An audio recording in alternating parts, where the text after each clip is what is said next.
Well, hello there. My name is HW, and thank you so much for watching Tone Junkie TV. I wanted to talk today about adding fullness to your profiles.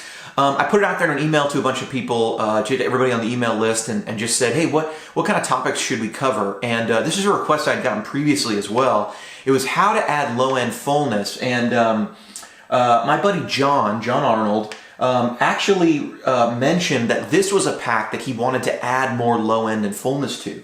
It's a really popular Tone Junkie pack. It's called the Stu G 62 AC, Stu G 62 AC, and the actual 62 amp is behind me here. I will tell you this, if you've ever played one of those amps, they are extremely honky, extremely bright, and there's no bass control. And here I am playing a strat, an already bright guitar. So what do you do if you're trying to pair any guitar, with one of your favorite profiles? Can we only use some guitars? Do we have to only use the guitar that the profiler used when they made the profile? No, I understand that logic at first, but that would mean that we don't have controls on the Kemper that are good for this sort of thing. So first thing I want to show you is, let's make sure you're choosing the right profile. So in the case of like a Tone Junkie pack, if you want to add fullness, make sure you're using the right profile. Oops, that was a Freudian slip. Because what I want to show you is the difference here between the AC J1 profile and the AC B2 profile, which are kind of similar on the gain structure here, but one is of just the bright channel, one is the jumper channel. So you're going to get more low end in the jumper channel of an AC. That's common in like a Marshall or a Vox. You're going to get more low end by jumpering those channels together because you're including the normal channel compared to just the bright. So check it out, two guitars with those two sounds. Let's see what we get in terms of the low end.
Okay, now hopefully you can hear there's more low end in that J profile, and sort of as you go up the gain range, you'll get more of that normal channel adding gain and adding low end, and its EQ will come out more and more.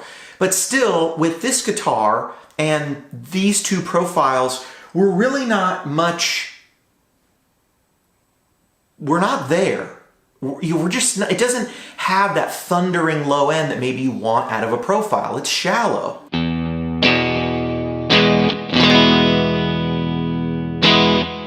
So what's a couple things we can do? One, I would say if you're not using a compressor, add a compressor. Check this out. Here's without the compressor.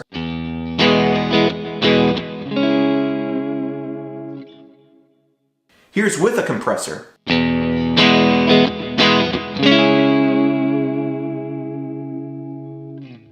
Let's talk for one moment about why a compressor would help.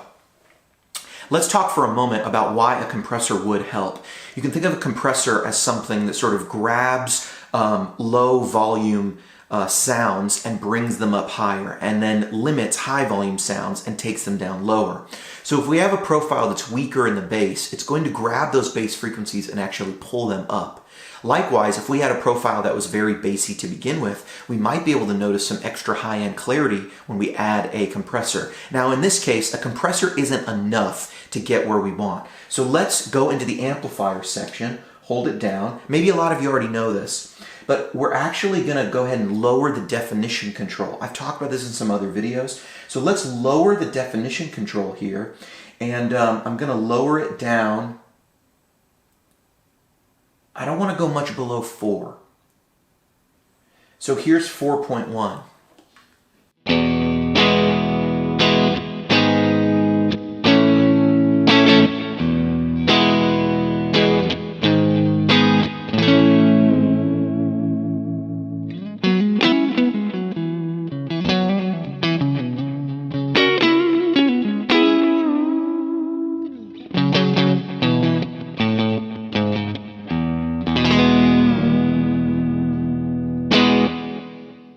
We've definitely taken the tone and shifted some of the highs down to show you what happens when we go back to the original setting of 5.9. Here, I'm at 6. It's about 5.9.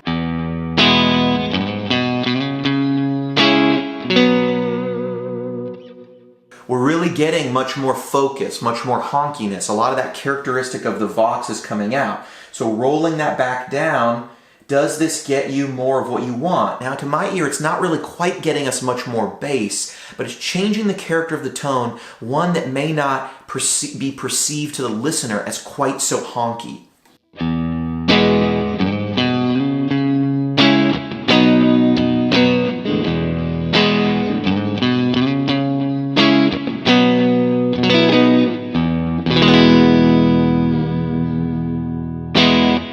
Now, to me, that's a bit more balanced, less voxy in its sort of exaggerated EQ, and more just balanced guitar tone, still very bright. The next thing to do would be, don't be afraid to touch this EQ. Now, I'm actually going to get pretty aggressive with this EQ here, because I really want to add a lot of low end.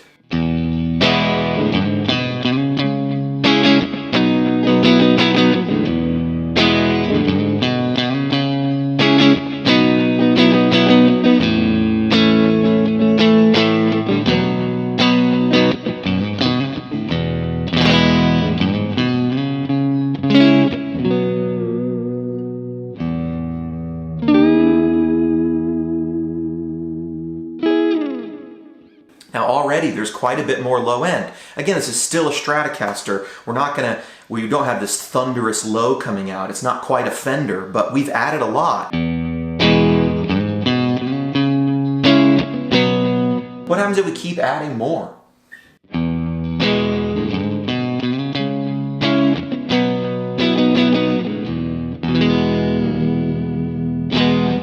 If you're listening on like an iPhone speaker or something, you may not be able to hear this low end, but I have a fairly aggressive bass boost here, 2.4, I'll put it up at 2.5, and now we have a much more balanced tone.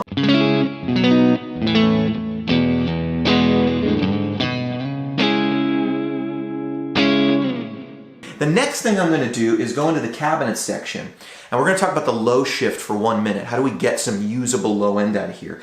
Now, I want to just say this. With using the bass control, boosting it up, I don't find that it gets very unruly. I think it's actually dialed in pretty well to give you a usable amount of low end, and the Kemper naturally sort of has this roll off at about 100K.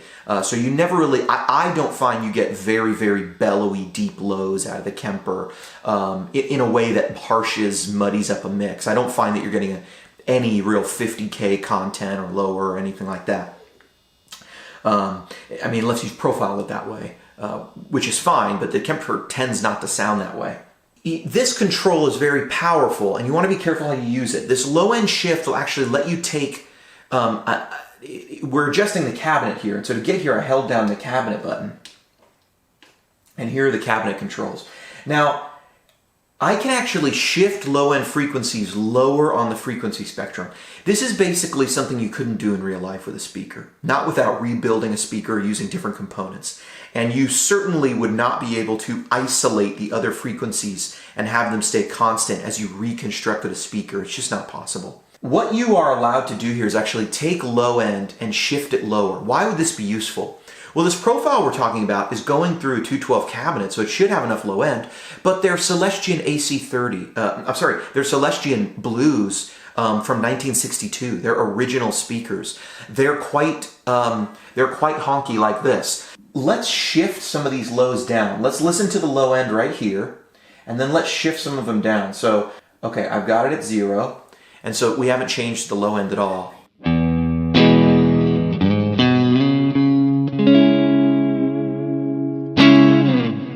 And the amount of low end I've already added in here, it's starting to sound a bit more American if you ask me, just when I play these low notes.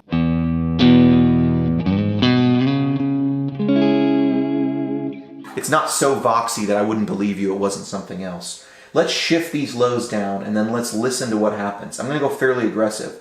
I'm going to go to low shift. It's at -2.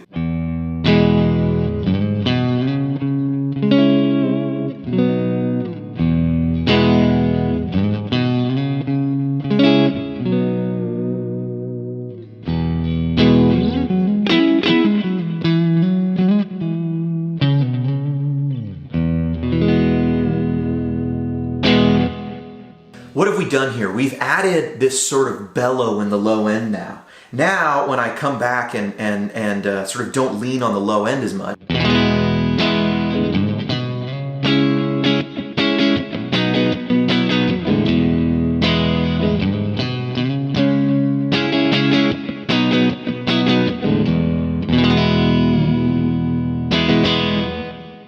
by far, this is the most powerful of the things I just showed you. Adding a compressor can help. The higher the compressor, the more it can kind of bring up some of those lows, but it's not a drastic change. You're just going to get some help. If you feel like the bass is a little bit low, that could be a way to do it. If you feel like the profile is just a little bit lacking in the fullness, it's not really so much lacking in the bass frequencies, but it just seems a little overly bright, a little overly lively and jumpy in sort of the EQ in a bright way. The definition control doesn't have the hugest difference. It does add some sort of lower, it is adding some bass, and I believe the definition control adds actually bass going into what would be like a gain stage, but it is adding some bass. Now whether it makes it through that circuit, it's going to depend different from the profile. Some circuits that are profiled are going to not allow as much bass to come through. Some are going to have a very low bass, but this is the control that just, it's later in the chain, so it does more. That's generally the rule. The later in the chain you make an EQ shift, the more you're going to hear that in the final product because you have less things later affecting that EQ, possibly limiting it, possibly reshaping it. But this cabinet shift is powerful. It's like going from a 212 to a 412. You could set it up that way. You could also set it up to go from a 412 to like a 110. You can think of it that way, or you can just think of it as adding frequencies, almost like sort of a smearing the EQ down. Now, we have a full sounding thing here. Like I'm on a strat.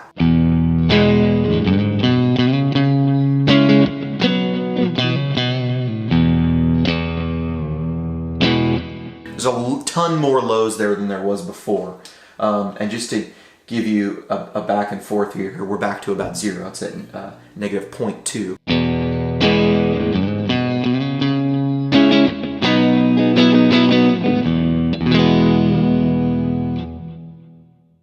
Back to -2.5.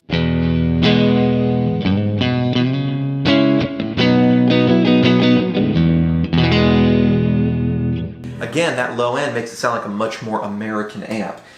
If we don't do this, let's say we didn't do that for a second. Let's go leave this low shift back alone. But I think this is really the most powerful control for this type of thing.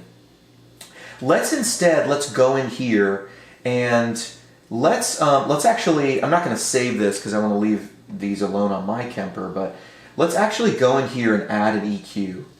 And I'm going to add an EQ to the X slot. And, you know, I haven't even looked up what these EQ, there might be a bass boosting one. Off the top of my head, I can't remember if there's like a low-end boosting one, but I wouldn't be surprised. And, of course, ever since they added all these delays, it takes forever to get past them. EQ, here we go. Rhythm mix, studio default, vintage mix. Okay, I'm going to put it on studio default. And we're going to start there. And let's hear the difference here.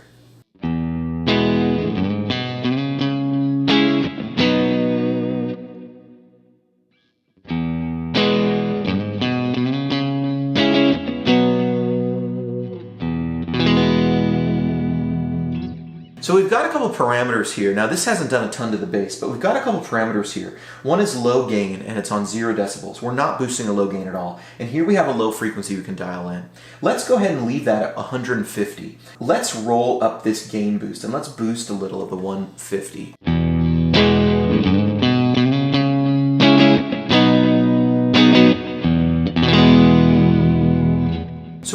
here is we may not be grabbing frequencies and smearing them lower. We may not be grabbing higher bass frequencies like 200 or 250 and pulling them down low, low, low, putting them in the 100 range or 50 range and getting a nice bellowy low. What we're doing here is increasing the gain on a certain band. That would be the 150 band. Let's really crank this up and get a lot of 150. 150 is low end.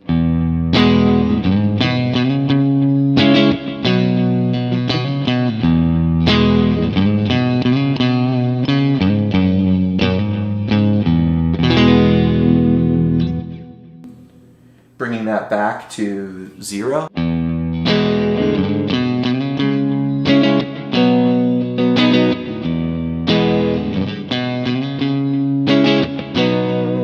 It's funny, after having it on and switching it off, you feel like it's wimpy without it, right?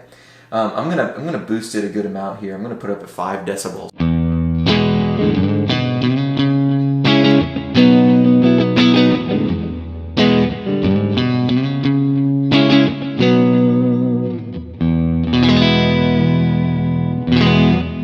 So I can do that. Now, I can also come over here to the mid gain, and let's just leave the Q alone. I don't want to talk about Q in this video, but we can go ahead and we can actually dial in this mid frequency 1 to be a pretty low mids type of sound. And to do that, I'm gonna put it at 500 because that is a very widely used sort of guitar frequency in terms of adding mid-range. So here's 5, it's a sort of a lower mid-range. Here's 500, you really get almost a Dumble-like tone. There's a couple pedals that really push the 500 mid-range, 500 hertz on the frequency spectrum. And for guitar, it's like a low mid-range. You get a lot of tweed type tone in this.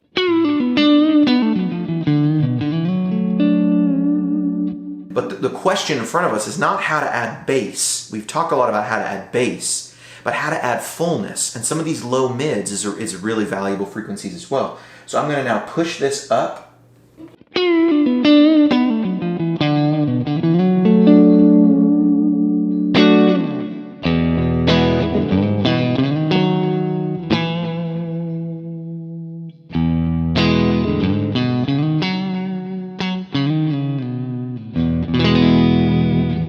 Now this cleaner sound sounds more scooped to me than it did before. And now I'm going to add a lot of this 500. I'm going to add a lot now, and here's how it sounds. Now,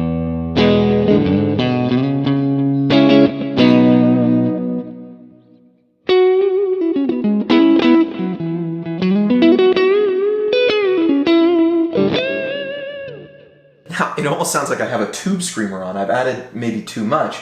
But if I come down here to sort of the 4 decibels,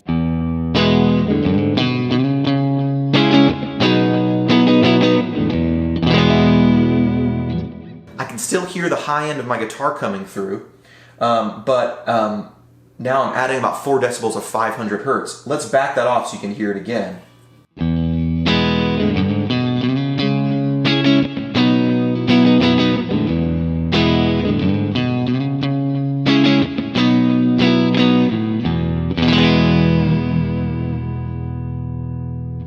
Adding it in again, about 5 decibels this time.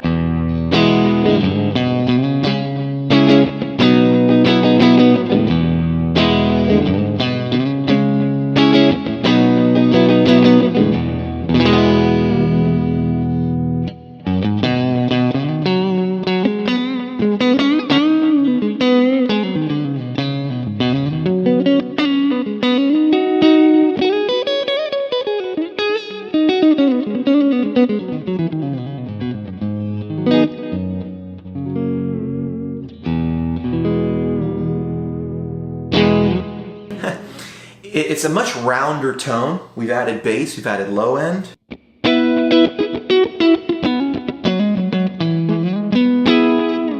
And in my opinion, it almost starting to sound like something more like a 70s AC30. It gets a little more like this, although this can get very scooped as well. That's another way to do it with this Studio EQ. So here I can actually just turn off what I've done to the sound.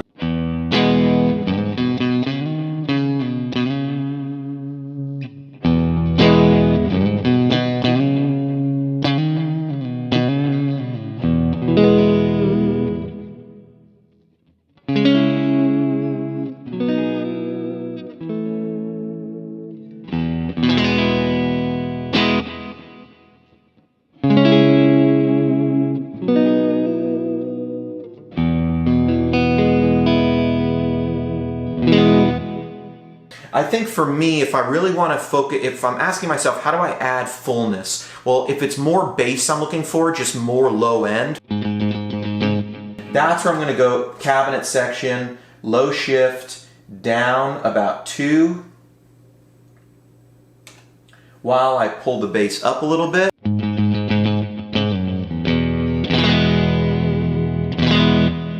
That's where I'm going to land. If I want a little more fullness, just with maybe some lower mids, I can still add some bass, but I don't want to go after necessarily more low frequencies. I just want more of the frequencies I've already have, which may be more the case on a Fender or something. These Voxes are very shallow in the low end, but something like a Marshall or something, if it's already sounding a little too bright, or something like a Fender, you already have a lot of low end, you want to be careful about shifting that low end down. That probably would not be the right approach. I can add this X slot with an EQ, and I can add some low mids, and I could really dial those in. I could add actually 2 bands of low mids, but we won't get too much into it.